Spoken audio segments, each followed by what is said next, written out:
جی بپی صاحب، پاکستان میں جو اس وقت حالات ہیں، خاص طور پہ خیبر پختونخوا اور بلوچستان میں، تو قومی یکجہتی کی بڑی ضرورت ہے. تو ایک دوسرے کو جس طرح پولیٹیکل پارٹیز بلیم کر رہی ہیں تو یہ ان کے فائدے میں تو نہیں ہے. میر صاحب ایک چیز یاد رکھیے گا، قبائل میں جب بھی آپ آپریشن کے لیے جائیں گے وہاں سے آپ کو ریاکشن آنا ہے. پاکستان تحریک انصاف اور عمران خان صاحب کیا کہتے ہیں، آپ ان لوگوں کو انگیج کیجیے، یعنی کہ جس قوم کو 40 ملکوں کی فوجیں نہیں ہرا سکیں، آپ سمجھتے ہیں آپ ان سے لڑ سکیں گے؟ آپ کو ریشنل پہ بات کرنی پڑے گی. ابھی جس طرح وادی تیرہ میں ہوا تو عمران خان صاحب کا یہ پوائنٹ آج انہوں نے بڑے کلیئرٹی سے کہا. انہوں نے کہا میں ٹھیک ہے آپریشن اگر آپ کو سمجھتے ہیں کہ دہشت گرد ہے تو ٹارگیٹڈ آپریشن کیجیے. ایریل بمبارڈمنٹ سے کس کا حل نکل سکتا ہے؟ سو اگر ہم آپ کی اوپینین سے، آپ کی رائے سے ایگری نہیں کرتے تو کیا ہم بھی دہشت گرد ہو گئے؟ حضور بات کرنے کا موقع دیجیے.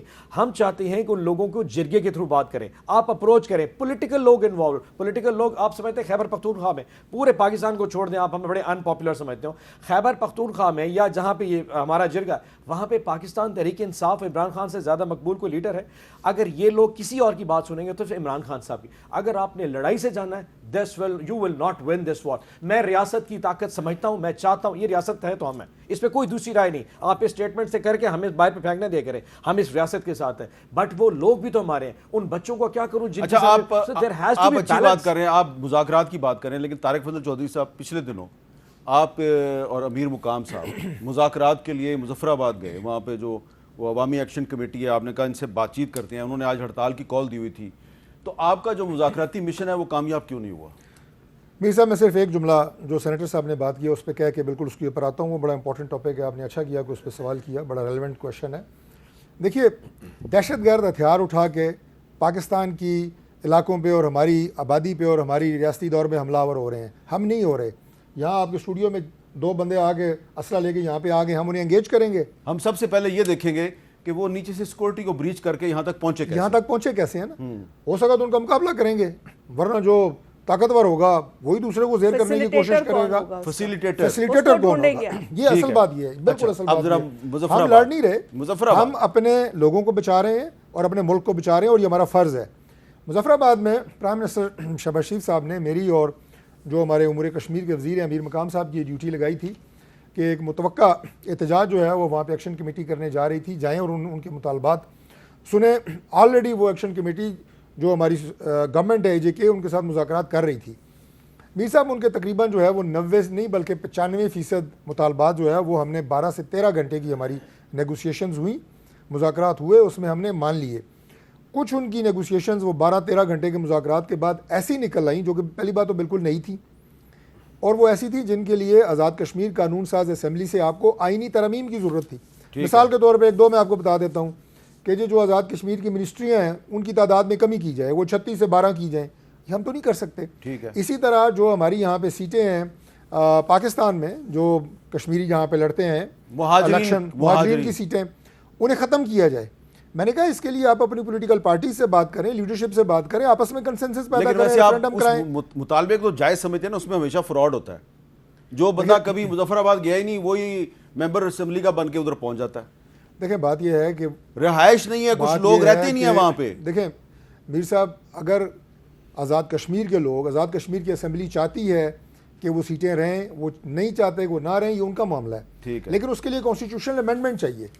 اور یہ ہماری جو سیٹیں یہاں پہ لوگ جو ہیں وہ اس کاز کے ساتھ کھڑے ہیں، کشمیر کاز کے ساتھ کھڑے ہیں، آپ اسے یکسر اسے نظر انداز بھی نہیں کر سکتے. اچھا میں ذرا ایک چھوٹی سی بات، شازیہ مری صاحبہ یہ کہہ رہے ہیں جو جوائنٹ ایکشن کمیٹی ہے، آزاد پتن تا سون سدن وتی سڑک کی تعمیر، فری اور یکساں تعلیم، انٹرنیشنل ایئرپورٹ کا قیام، لکڑی سمگلنگ کی روک تھام، اس قسم کے مطالبات یہ سارے ہم نے مان لیے تھے. یہ سارے مان لیے تھے، روڈ بھی مان لی تھی. لوگ پرامن لوگ ہیں، کبھی ہم نے اس طرح معاملات کو بگڑتے نہیں دیکھا. اور میری یہی گزارش ہوگی وزیر صاحب سے بھی اور حکومت سے ان کے ذریعے کہ مل بیٹھ کر ان مسائل کو حل کیا جانا چاہیے. کیونکہ دیکھیں الٹیمیٹلی اگر لوگ سڑکوں پر نکلے ہیں تو کچھ مجبوری ہے، کچھ پریشانی ہے.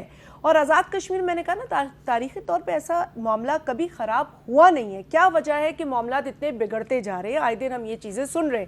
آپ مکمل کریں گے پروگرام کو ریپ اپ، لیکن میں جلدی سے ایک بات کر دوں کیونکہ یہاں سے بھی یہ بات آئی، اچھی بات ہے. لیکن دیکھیں تھوڑا بہت آپ کو کچھ چیزوں پر آپ کو ایڈمٹ کرنا پڑے گا کہ ہزاروں کی تعداد میں اگر آپ دہشت گرد سیٹل کرتے ہیں، 100 سے زائد ہارڈ کور کرمنلز کو آپ جیلوں سے معاف کروا دیتے ہیں تو ماحول تو بگڑے گا نا. اور جب یہ اور محسن داور جب ایم این اے ہوتے تھے محسن داور جب ایم این اے ہوتے تھے ہمارے تو وہ چیختے رہتے تھے اس وقت کی پی ٹی آئی حکومت کو کہتے تھے کہ دہشت گردوں کو سیٹل مت کریں. ہم برے صحیح لیکن آپ یہ بتائیں آپ ہمارے 3.5 سال میں کشمیر بلوچستان خیبر پختونخوا کے کسی علاقے میں کچھ ایسے معاملات بتا دیں جو ہمارے دور ہزارہ کمیونٹی 11 لاشیں رکھ کے بیٹھی وزیر اعظم نے کہا میں بلیک میل نہیں ہوگا. اس وقت عمران خان صاحب کے ساتھ فاٹا کے علاقے میں گھومتا رہ گیا. میں پورے بلوچستان میں جن کا نام ابھی یہ لیا جن جمالی صاحب ان تمام علاقوں میں میں گیا خان صاحب کے ساتھ. ایک سیکنڈ یہ فیڈریشن یہ سارے ایشو ان کی حکومت میں کیوں آتے یہ سارے ایشو یہ کشمیر کا ایشو ان کی اس کی وجہ بتاؤ. آپ ایک چیز اور بتا دوں شہباز شریف صاحب نے آخری بات ایکشن کمیٹی کے حوالے سے یہ کہی ہے کہ میں پاکستان آ کے خود انہیں بلاؤں گا. اور بڑی اچھی بات ہے. ایک چیز آخری چیز پنجاب کی گورنمنٹ نے خیبر پختونخوا پہ اور باقی صوبوں پہ پابندی لگا دی کہ ہماری گندم اور آٹا نہیں جا سکتا. یہ فیڈریشن کی جو ایشو ہے نا صوبائیت کا وہ یہ پنجاب یہ لوگ کرتے ہیں اور اسی وجہ سے اسٹیٹ کو اتنا بڑا چیلنج دیتے ہیں دہشت گرد آپ سیٹل کرتے ہیں ہاتھ کو اچھا یہ جو بار بار آپ تینوں کا بہت بہت شکریہ. یہ سیٹلمنٹ دہشت گردوں کی سیٹلمنٹ کی بات ہو رہی یہ یقیناً جو دہشت گرد ہیں ان کو معاف کیا گیا تھا. عمران خان صاحب وزیر اعظم تھے, عارف الوی صاحب پریزیڈنٹ تھے, لیکن معاف کروانے میں جنرل باجوہ صاحب اور جنرل فیاض کا بھی کوئی کردار تھا, اس کا یہ کوئی ذکر نہیں کریں گے.